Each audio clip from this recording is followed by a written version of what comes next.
I'm Yvonne Apio Brandley Amolo, born, bred, made in Kisumu, Kenya.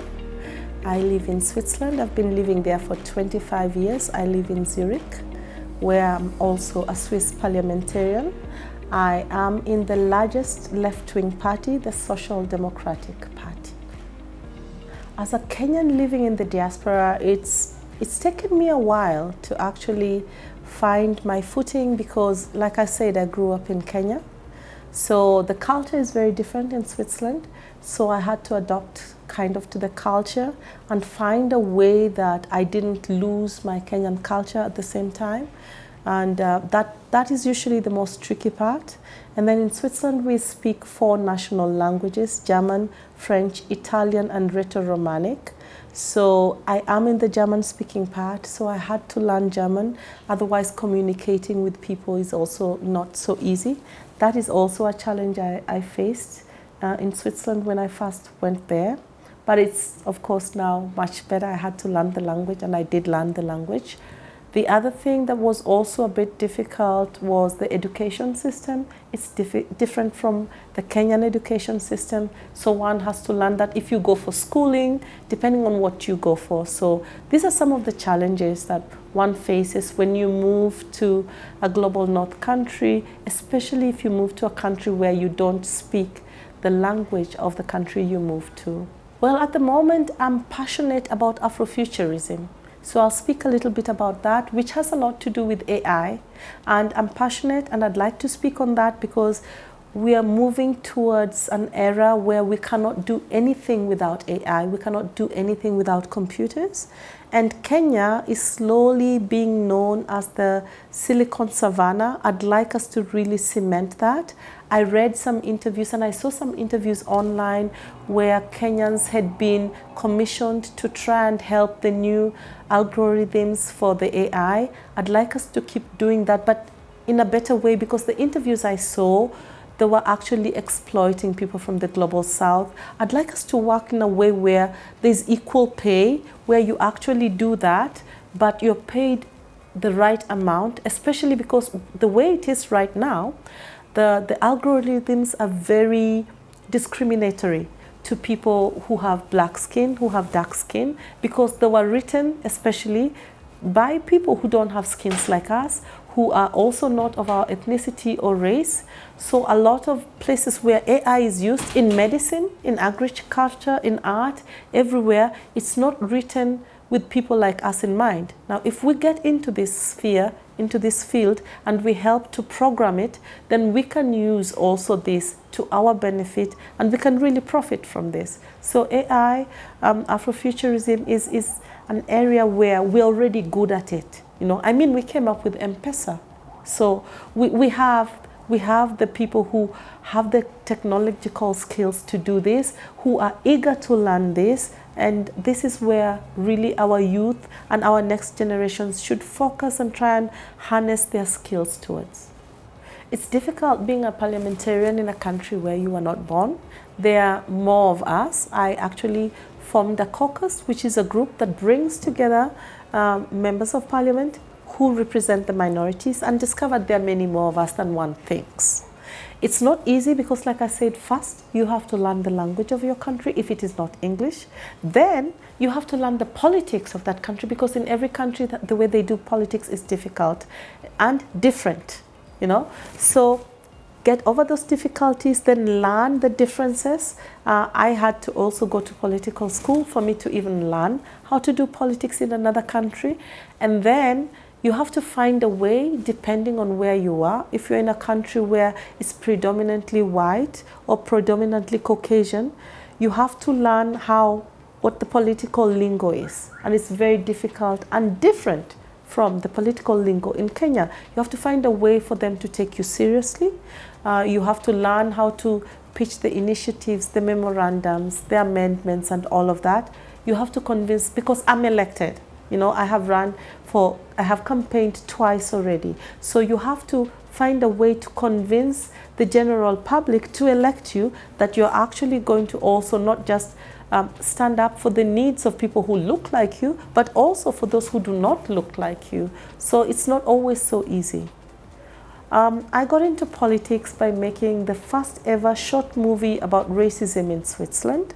And that was also attached to my personal story. And this movie up to now has now won 24 different awards in 4 different continents. It's only 2.5 minutes long. And somebody from my current political party saw it and convinced the party, because they're the party that usually like to represent marginalized groups. They convinced the party to reach out to me. So in my case, it's a little bit different because I didn't really think I would get into politics, but they reached out to me. So I had a slight advantage there. And yeah, they're the ones who put me to political school. So that's how I got into politics, actually. Receiving the first Jamhuri Inauguration Leadership Award, Uongozi Award, means a lot to me. It means a lot to me. I am still very honored to have received this award. I am hoping with this award I can inspire more Kenyans, because leadership does not necessarily only mean you are in politics. You can be a leader in whatever you do, and strive to be a good example to the youth. Strive to be the kind of person they'd like to emulate, the kind of person they'd like to copy. You know, I do mentoring for the youth as well in politics, human rights, and public policy through my NGO, and we try to show the youth how they can become more public aware, because a lot of decisions are made on the political table, but a lot of decisions are also made in the human rights table. And you can learn politics and branch off with it and do something else. There's politics in education, there's politics in religion, there's politics in almost everything I can think about where they make decisions. And being part of the decision making is always better than having somebody else decide over you, you know. So I'm hoping with this Diaspora Uongozi Award, I would really be able to inspire more of our youth to take initiative and be more responsible for their lives, take that in their hand, be more political aware, and actually they can change their own trajectory, the trajectory of this country by, you know, taking that into their hands. They're already doing a good enough job. I'm quite proud of our youth. I never thought they would get there, and they should keep this up. I am quite happy that we have a PS of Diaspora, you know. I don't know many countries that have this. And yes, we are making quite a lot of progress. This is my second meeting with her, the PS Njogu, and I'm very happy to have met her. We have brainstormed on some of the ideas, how we can foster better collaboration, not just with me, but with the rest of Diaspora, because we are happy to be the ones that send the remittance back home, but we would like to be more engaged. We love the idea that we would be able to vote very soon as well. We love the idea that we would be able to also be engaged on a political level, but we'd also like to be engaged on other levels. Like for me personally, I'm working on more engagement for exchange students and exchange faculty at the university level for now, bachelor's and master's, but we can also trickle it a little bit lower to also the high school level. I'm working on that. Education for me is a big thing, because without education, we cannot go forward. So the more we educate people, the more aware they are. We can also do a lot. We've got a rich culture. We've got an amazingly rich culture, something I always miss when I'm in the global north. So we need to promote the Kenyan and the African culture when we are abroad there, because it is really rich, so that people can also understand us a bit more. We can also do a lot. I already mentioned tech, but we can also do a lot in the trade, in the economy, because we've got a lot to offer. We've got a lot of bio-food that we can still offer, because the global north doesn't have that anymore. You know, we've got a lot of skills also that we can offer. Hand skills are lacking there. We don't have a lot of people who do all of these hand jobs.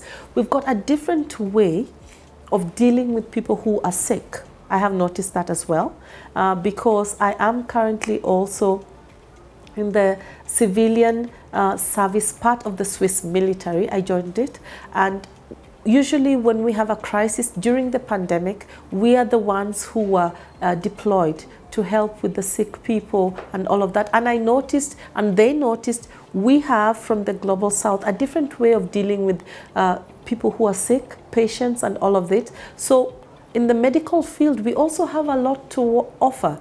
We also have in the medical field a lot of traditional medicines, herbs, which we still use here, which the global north can really benefit from. A good example is artemisia, which we use here to treat malaria, coughs and colds. It's hard to get over there, you know. Those are some of the little things and the ways which we can offer. We preserve our culture, we show and share our culture, at the same time we advance with the current technology.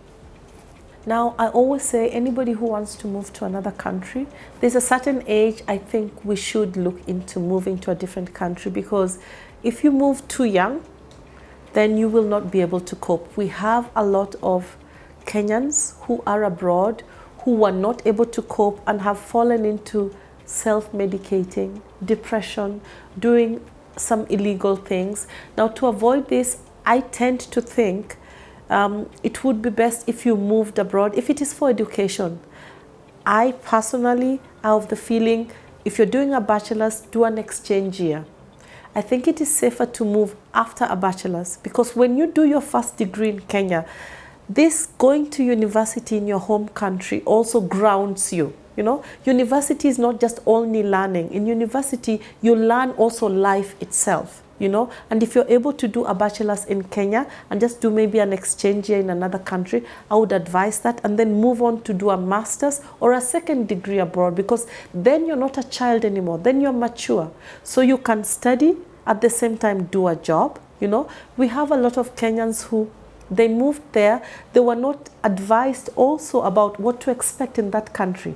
I'd like us to do some research about where we are sending our kids, where we are sending our people, what is awaiting them there, how will they survive, so that they don't get into this devil's circle where they're earning just enough to put in their mouth, yeah, and then a little bit, just enough to pay for the rent. They actually get into debt and they're too embarrassed to tell the whole village that did a harambe for them to get there. And we should be more open, the people in the diaspora. Let's speak more openly about what we are going through, how you make it. Let's share this knowledge of how you move from A to B, you know, to be successful, what it takes, where the fields where they need us, because there are some that are saturated and they don't need us. And this idea of sending some of our students, our children, to study something that you go and study in a field that you can't use later at home, but even in that country, you got the opportunity, because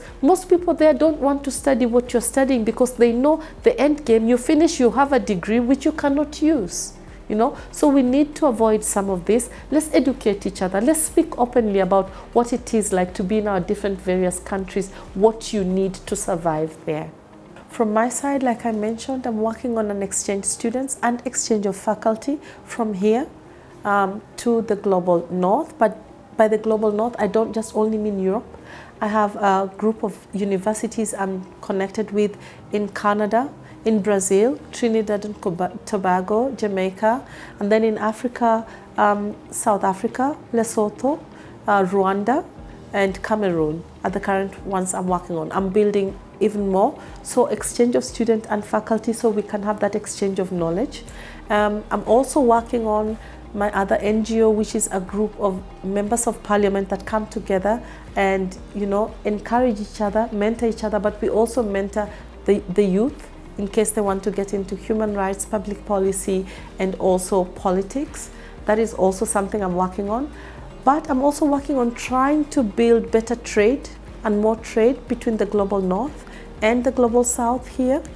And in trade, it could be with tourism exchange, it could be with agriculture, it could be, the doors are infinite.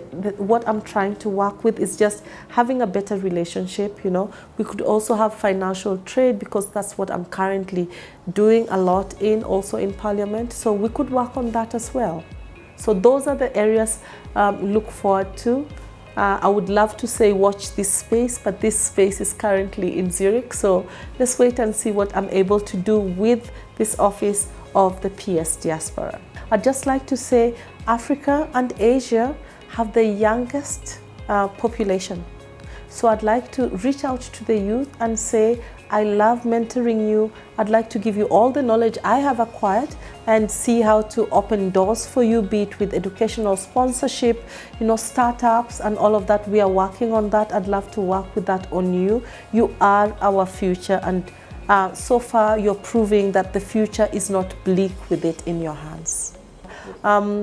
Ciao, tschüss, auf Wiedersehen, bis später. That would be it.